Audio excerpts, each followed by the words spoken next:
Welcome back to Almost Sideways, a place for movie conversation. My name is Adam, and today's conversation is going to be another Final Destination topic, and this time we were reviewing Final Destination 5, which came out in 2011 and directed by Steven Quale. Really excited to dive into this fifth installment of the Final Destination franchise because we are so close. We are a week away, ladies and gentlemen, from Final Destination Bloodlines. This culmination of this review series is 1 week away. Really looking forward to talking about that. And if you guys are also big fans of Final Destination, I've reviewed every film in the franchise up to this point. So make sure you guys check the pinned comment down below and follow along in the franchise. And if you guys are loving the conversations like this and you want to talk more things movies, think about dropping a like, share, and subscribe on this video. We would really like to have you guys be part of every conversation we have in the future. Again, my name is Adam, and let's dive into Final Destination 5. Again, this movie is directed by Steven Quale and came out in 2011.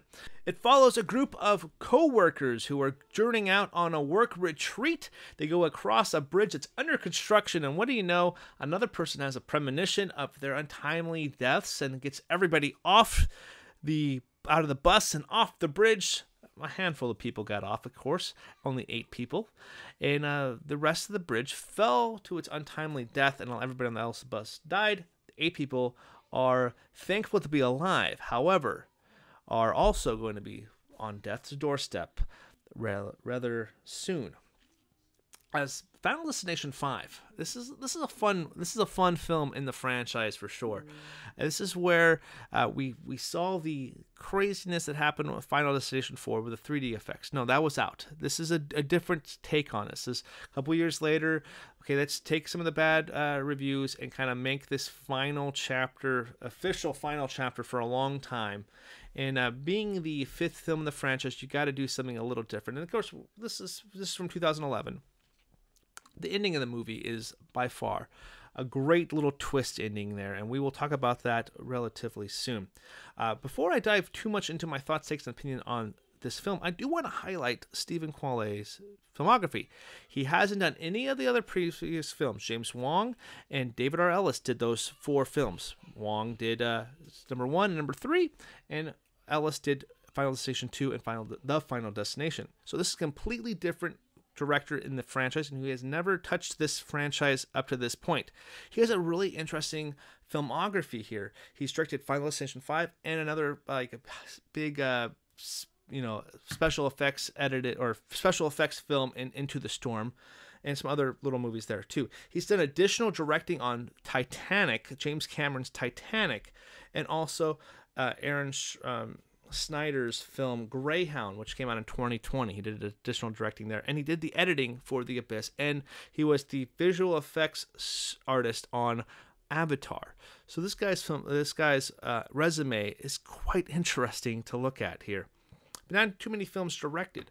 So jumping into this horror film, this is his only really horror thing that he's touched. I've got to say, it's pretty well done. They're able to capture some really interesting things here. Again, like the previous installment, the special effects here aren't as on par as the previous 3 installments. There's some really wonky CGI there, but however, what's different here is there's some really cool practical effects, some really great deaths here, and a really great twist ending that we will all talk about. Talking about our actors here, they all do a decent job. No actor really blows you out of the water with their acting. However, there are some recognizable faces. Here. We do have Tony Todd returning as William Bloodworth here, finally getting to reprise Bloodworth again in this franchise. We also get P.J. Byrne, Pinot-nominated actor here, as this real douchebag guy who thinks he's a ladies' man. David Koechner, who is from The Office and stuff. He plays the boss of this work retreat there. This paper company. And of course, we follow our main people: Nicholas DeCosto, Emma Bell, Miles Fisher, Courtney B. Vance also shows up as a detective agent, Jim Block. Courtney B. Vance being in this franchise, I totally forgot about that. That's pretty awesome. He's pretty good in this movie too. Of course, we get other actors, bits and pieces there too. But what I kind of liked about this movie a lot is the deaths. They are very memorable. The very first death, besides the opening death here of the premonition of the bridge, that's another thing too, is that none of the opening premonition sequences really are as heightened as like a really fear of like a car accident like the second one did, or a roller coaster like the third one, or even planes. Like those three opening premonitions are all fear based. But when at a racetrack, no one's going to there to think they're going to die there or have that fear of death. And at this one, going over a bridge, most likely there's not going to be that fear either. Maybe heights, but again, so the two opening premonitions from the last two movies, not necessarily the most fear-inducing things, but they were able to do a lot with the premonition there, and there were some really cool ways that some of the characters do die there.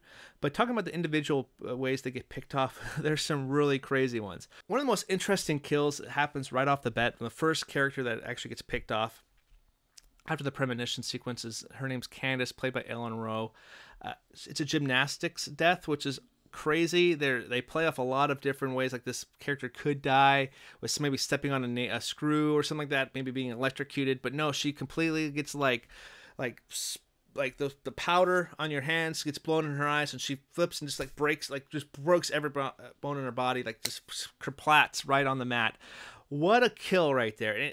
I got squirmish watching that. I forgot how effective that kill was. So props to how they were able to film that, and her death was fantastic. Another death I want to highlight here is a character by Olivia, played by actress Jacqueline MacLance Wood. Her death too heightens on that LASIK surgery. She's a character that has to do reading glasses, like I have to do, of course.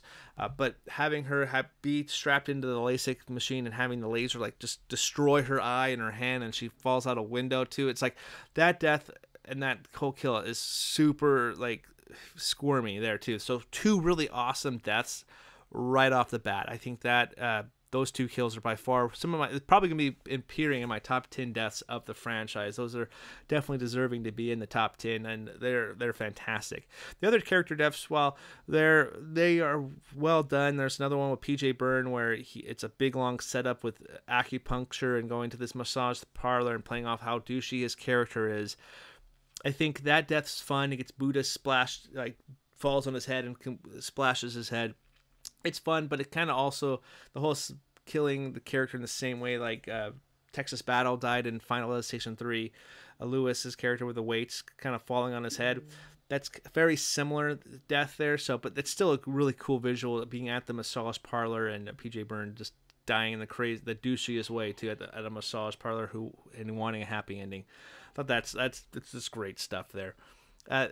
Obviously, David Koechner's death too is kind of really quick and sudden, with a big wrench flying in his face. There's some really quick deaths here, and some deaths at the very end of the movie where it's just like, okay, now we're introducing another rule to the characters where they can possibly kill somebody in life to maybe having the at least the characters in the movie think that if they kill somebody, the death skips over them because it's like a sacrifice type of thing. So there's one character, his name is Peter, played by Miles Fisher. He's supposed to be the big best friend of Neil Takasa's Sam's character, and seeing his grief for Candace, Peter's grief for losing Candace, who was his girlfriend there, having him go psychotic and bringing out a gun, wanting to kill Sam's girlfriend. That it gets kind of ridiculous at the end there in that third act, but at the same time it's Final Destination, so maybe we'll give it a pass because it's not in 3D. I just hated the 3D elements in the last movie, but anyway, it's interesting to see this new rule. But one thing, like, even I remember watching this the first time and never picking up on the fact that they've never brought up any premonitions in the previous movies like every other film in the franchise has done.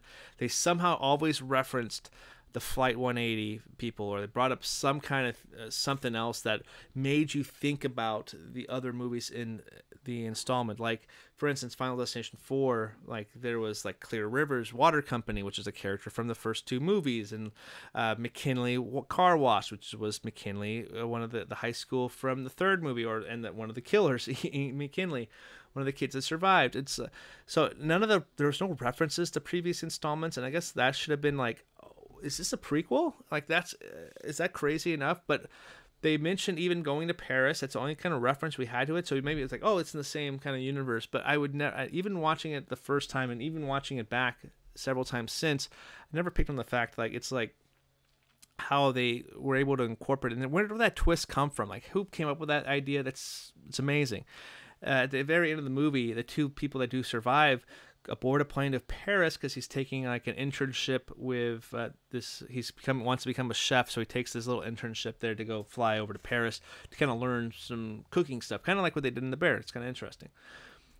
So essentially, they hear a commotion and it pans over, and there's Alex Browning and Carter, and they're fighting on the plane just like they did in Final Destination 1. And you're like, holy cow, these characters are about to die on the same plane that blew up in the first movie. And it's such a like mind-blowing thing to see. Like this this first movie is actually the second film in like chronological order, and that the fifth film should be watched first. But if you didn't know that, that's such a crazy like revelation to the franchise, and it immediately makes this movie go up half a star.